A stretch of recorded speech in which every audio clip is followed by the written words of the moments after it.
if I were the devil. So ridiculous. Yeah, okay, but here's what we're going to play along, okay? Here's the deal. If I were the devil, I would not make it my life's mission to just cause chaos in the world.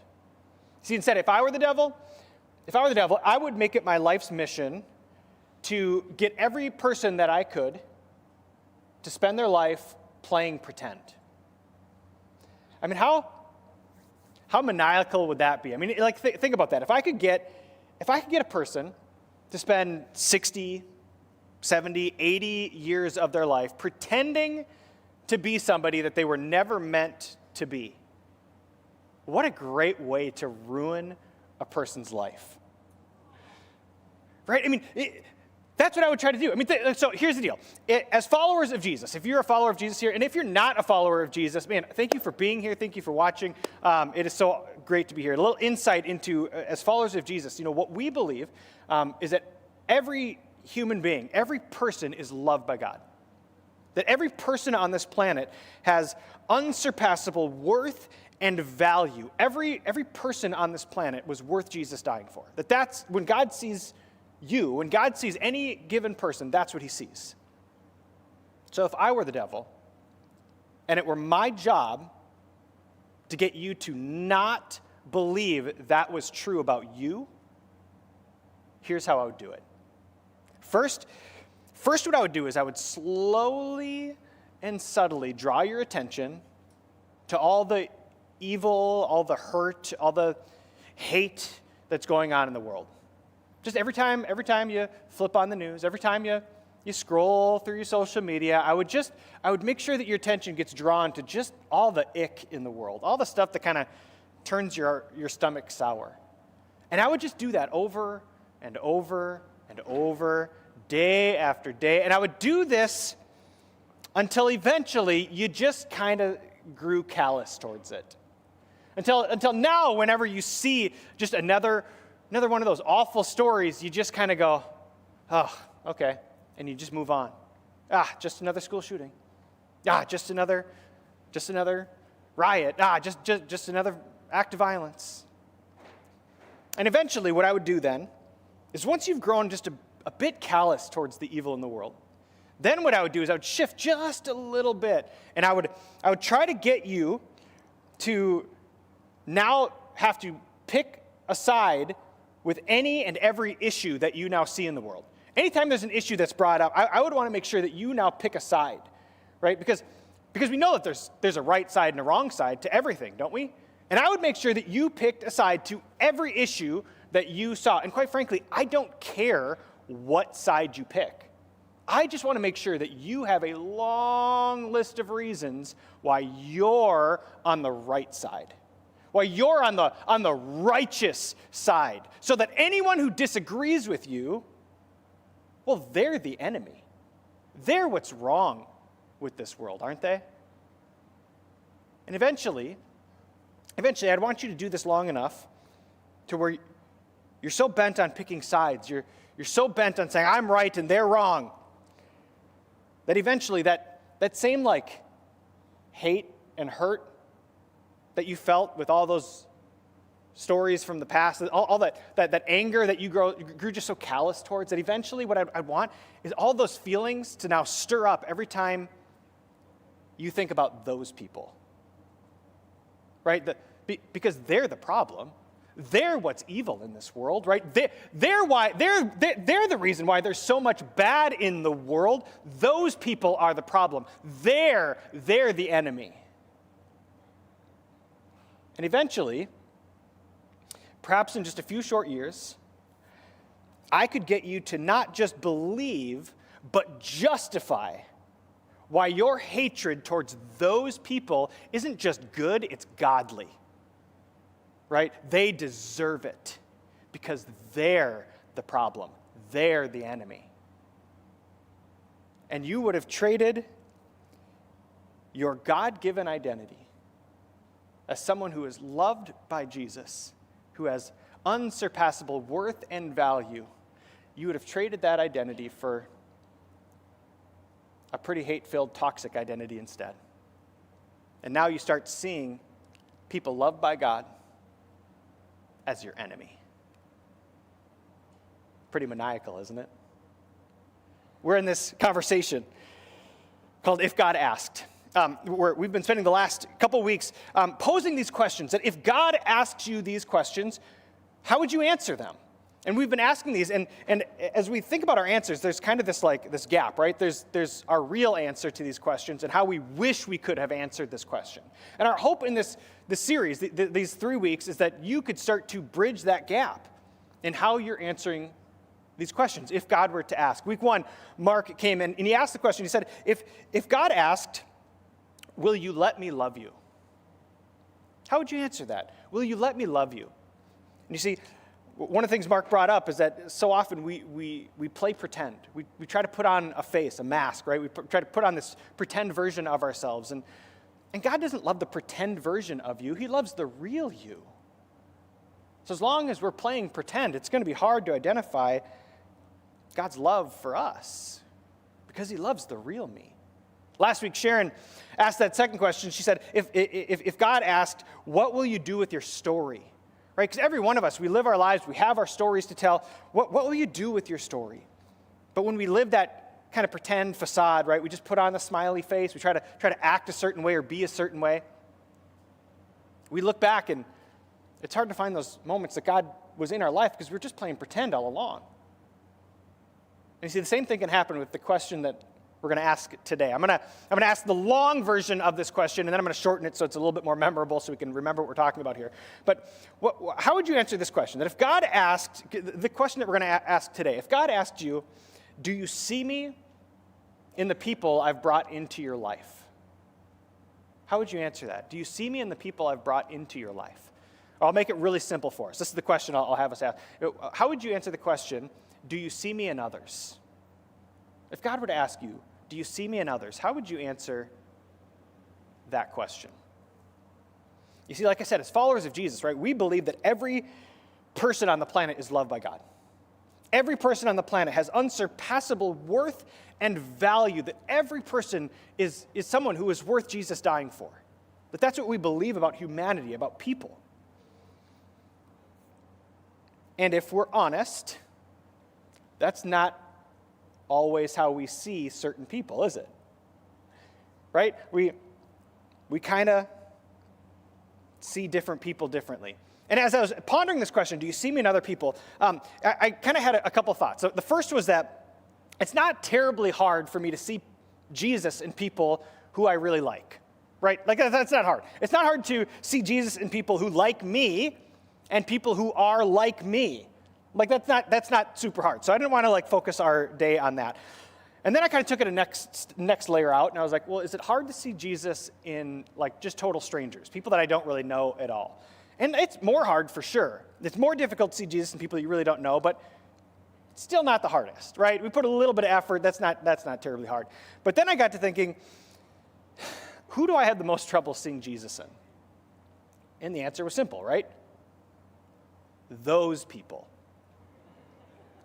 And we all have those people, right? The people that we see as our enemy, the people who we just go, ugh, towards. And how would you answer if Jesus said, but do you see me even in them? That's what I want to focus our day on today. We're going to be in Ephesians chapter 6. We're going to start at verse 10. This is, if you grew up going to Sunday school, or maybe you've heard of this, it's the passage that leads into the armor of God. Okay, so if you're not familiar with it, don't worry about it. We're not going to be talking about that much today. We're just going to talk about what the leading in passage. So we're going to be in Ephesians chapter 6, starting at verse 10. And this is what it says. Talking to Jesus followers, it says, finally, be strong in the Lord and in his mighty power. Put on the full armor of God so that you can take your stand against the devil's schemes. Because the devil schemes. What does it look like to stand against those schemes? But I like how this starts. It says finally, be strong in the Lord. Be strong in the Lord. Don't wait to be strong. Don't just hope that it happens. Own it. Be strong in the Lord. You see, when you become a follower of Jesus, when you surrender your life to Jesus, what happens is he gives you a brand new identity, that you become a new person through and through. And so much of the journey of following Jesus is coming into alignment with who God has already declared you to be. And part of who you are is strong. So be strong in his mighty power. In God's mighty power. The strength of God, the power of God lives within you. That same power that healed the sick. That same power that raised the dead. The same power that conquered sin and death lives within you. That's part of who you are. Be strong in his mighty power. And if that's part of who we are, it makes me wonder why so many of us live as though we are so powerless. Why is it that so many of us, we live so fragile and easily offended when we're chosen to be strong? And I think there's a lot of reasons why we choose to live that way, but I think one big reason for that is because rather than being strong and standing against the devil's schemes, we stand against the wrong things. And instead, we fall for the devil's schemes. When I was young, when I was in third grade, I started playing basketball, and I was awful. I was really bad at basketball. I played basketball for 6 years. Not exaggerating. I think the most points I ever scored was 6 points in any game. I was terrible at basketball. I was not good, at least not at offense. I was really good on defense. I was short. I was fast. I could steal the ball. But that's why they kept me on the team, is because of my defensive skills. But my offensive skills were atrocious. They were so bad. But I kept playing, and by the time I got to 6th grade, I joined the traveling basketball team. And so then I had kids from different places and area join my team. And there's one kid on my team, John, who was at that time the best basketball player I'd ever seen, and he was on my team. I mean, this was a kid who could stand behind the three-point line as a 6th grader and just drop them every time, like Allen Iverson. I mean, he couldn't miss. He was so good, and he was an absolute jerk. John, he was so rude. He was so arrogant, and kind of rightfully so. I mean, he was that good, but he just made sure you knew it at every moment of every game. And not only that, he didn't just brag about himself all the time. For me, like I said, I was really good at defense, so I could steal the ball. I was really fast. I would dribble, but I was notoriously known for fast break, brick off the backboard. That was who I was. And so John would every game let me know how bad of a basketball player that I was. I would run down the court, I'd miss a shot, and he would get in my face. What are you doing? It's a layup. How can you miss that? He was such a jerk. And this went on for 2 years. He was on my basketball team. I hated John. To me, John was my enemy. Do you have people in your life that are like that? People that you think about them and they just kind of turn your stomach a little bit. Just the thought of that person is ugh. I mean, we all have people like that, right? I mean, there are just some people on this planet that are not good people. And yet, even they are not your enemy. There's the Beatitudes, which is a famous start to this lead-in of Jesus' Sermon on the Mount. If you've heard of the Sermon on the Mount, it's the series of sermons, the series of teachings that Jesus taught. In fact, if you are not familiar with the Bible, if you don't follow Jesus, I'm sure you know some of the teachings of Jesus on the Sermon on the Mount. One of the things that Jesus teaches, that is one of the most famous things that Jesus teaches, is to love your enemies. Do you remember this? Love your enemies. In Matthew chapter 5, Jesus tells us to love our enemies. But at least in my experience, what I've seen in this, especially as Christians, is we hear this, and what we subconsciously then think is, okay, so Jesus is giving me permission to have enemies. I just need to love them anyways. And that is completely antithetical to who Jesus was. right? I mean, never did Jesus position another human being as his enemy. Never. Jesus isn't saying, go ahead and have a bunch of enemies, but you better love them. That's not what he's saying. What Jesus is trying to get us to understand is that, like, listen, when you choose to follow him, when you choose to live the kind of life that he calls you to live, people are going to look at you and say, you're my enemy now because of how you choose to live.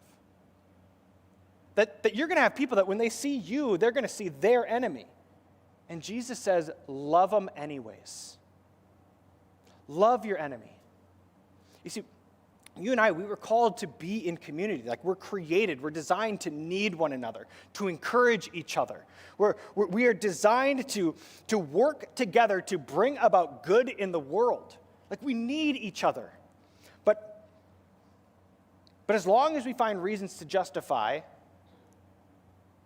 why they are the enemy and we are the good guys, we'll never fully live into that new identity, that unsurpassable worth, an unsurpassable value, that loved by God identity. And we'll never be able to see those people with that identity too. And yet we fall for this all the time, don't we? I mean, think about it. I mean, let's be honest. As Americans, every 2 to 4 years, election season rolls around. And what do? Well, you better pick a side. You better pick a side. And if you don't pick a side, then you're what's wrong with the world, right? You're the enemy. But whatever side you pick, right? The other side, they're evil. They don't love people. They don't care about people. They're what's wrong with the world. They're who I need to fight against, right? You better pick a side. And we fall for it. Every 2 years, every 4 years, we fall for this. We look at our classmates at school. We look at our coworkers in our offices. We look at our neighbors. And we see those people, the ones who think that they're so smart and they make everyone else feel so dumb. They walk around like they're the prettiest person in the room. Gosh, they're so obnoxious, right? They're the enemy. And we fall for the devil's schemes. We fall for this. And instead of seeing people as loved by God, created with purpose and intention, created with unsurpassable worth and value, right?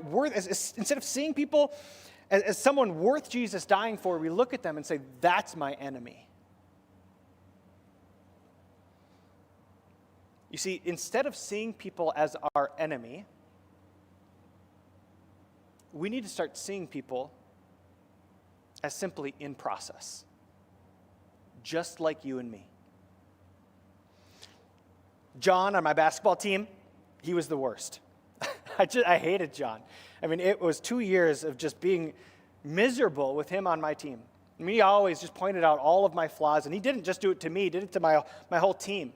I hated John, and I didn't understand why he was the way he was until I met his dad.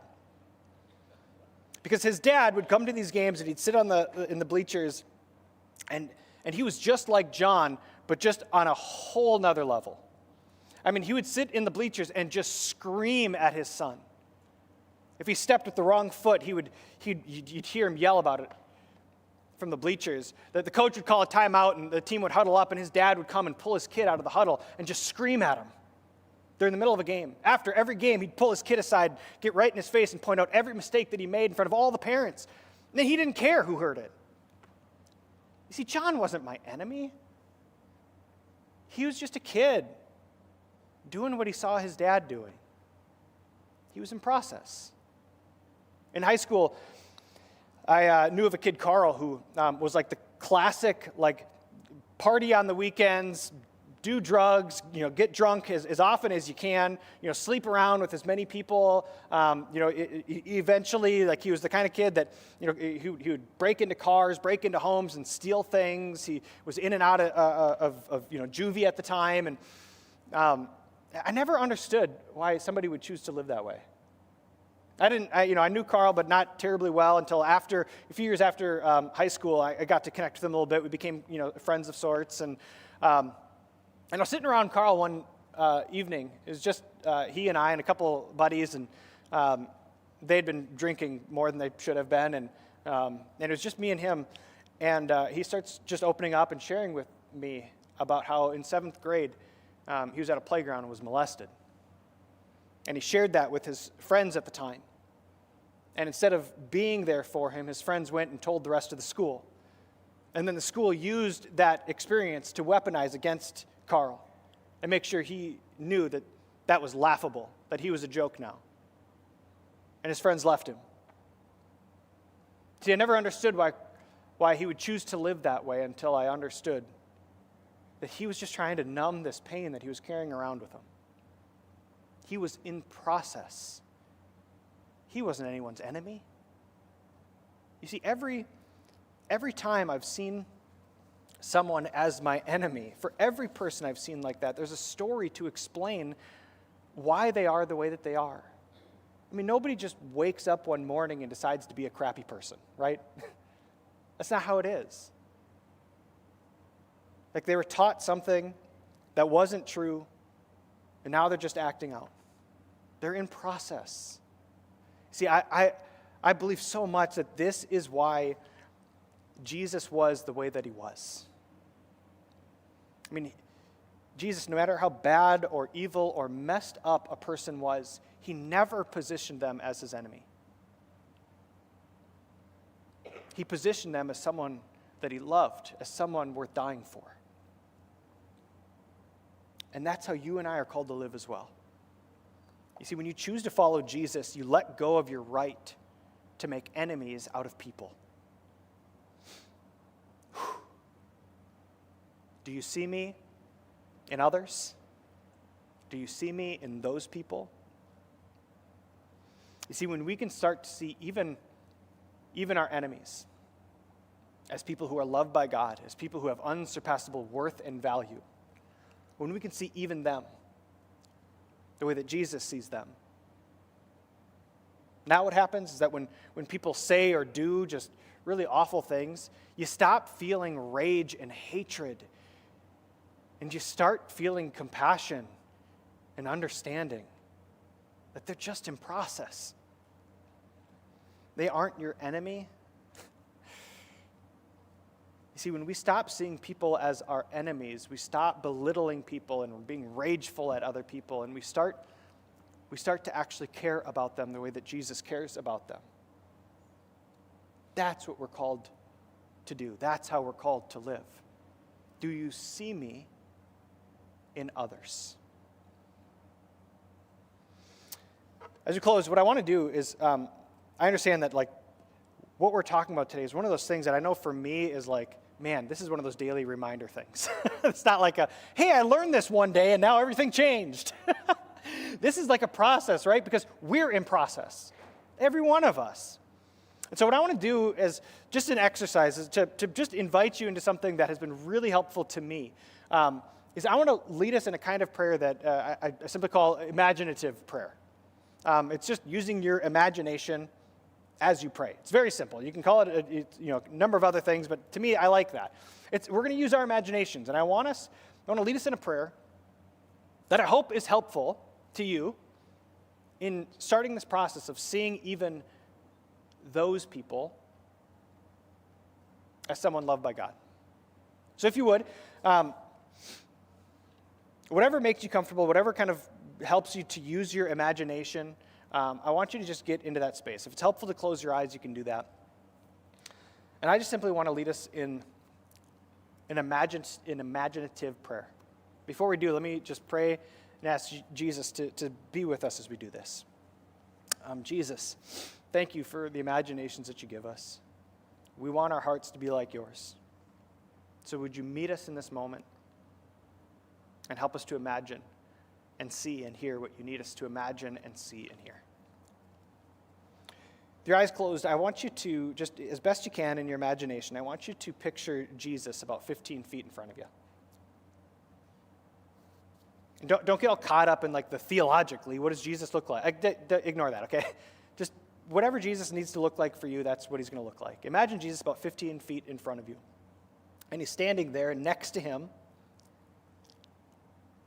is that person, or perhaps those people, the ones that make you so angry. And they're standing next to Jesus. I want you to imagine what they're wearing.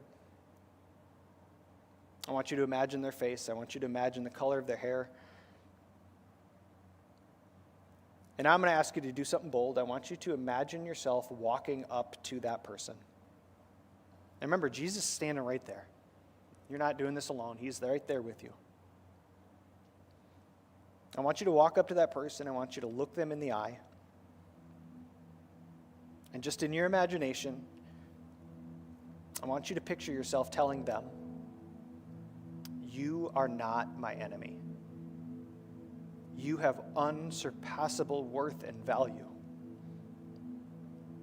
You are loved by God.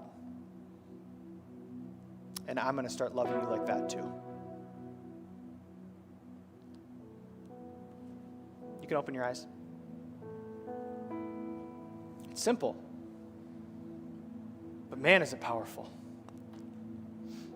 When we can stop positioning people as our enemy and start positioning people as those who are loved by God, as people who are worth Jesus dying for. I do this kind of prayer sometimes, even when I'm just like walking down Target or like, down the street somewhere, and I walk by strangers. I'll just practice this. I don't know this person from Adam, but I'll just say in my mind, like not out loud because that'd be weird, but listen, you're not my enemy. Like, you're loved by God. You have unsurpassable worth and value. Lord, help me to love even that person. It's something you can do. It's something you can practice. To start aligning your heart with His, so that your heart and your words and your thoughts and your actions can start looking like His, and that you can become who Jesus has already made you to be. I want to close in prayer, but as we do, there's one other piece, as I was just praying through the message today, that I wanted to just say, is that I think it's not hard for us to understand, like, we position people as our enemies. We do this. But I'd be willing to bet that there's at least one or two of you that when you imagine that relationship between you and God, or maybe the lack of relationship between you and God, that you've always pictured yourself as God's enemy. That when God sees you, He sees His enemy. And I simply just want to tell you that that's not true. And if that's you, I want you to know you are loved by God. He loves you. That when He sees you, He sees a person with unsurpassable worth and value. That when He sees you, He sees someone that goes, yeah, they were worth me dying for. God loves you. My hope, my prayer is that you would receive that today. That He wants to begin a relationship with you. That you are not His enemy.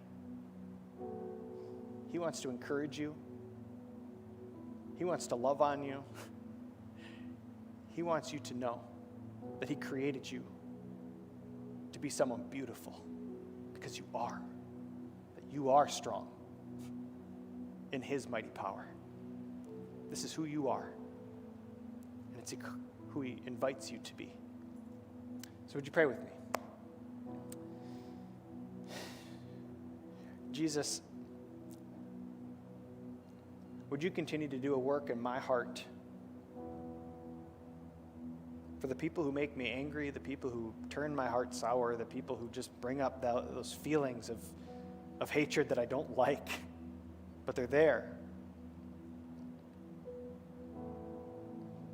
Jesus, would you transform us to become more like you? Would you help us to see you even in those people in our life? Remind us to pray for them.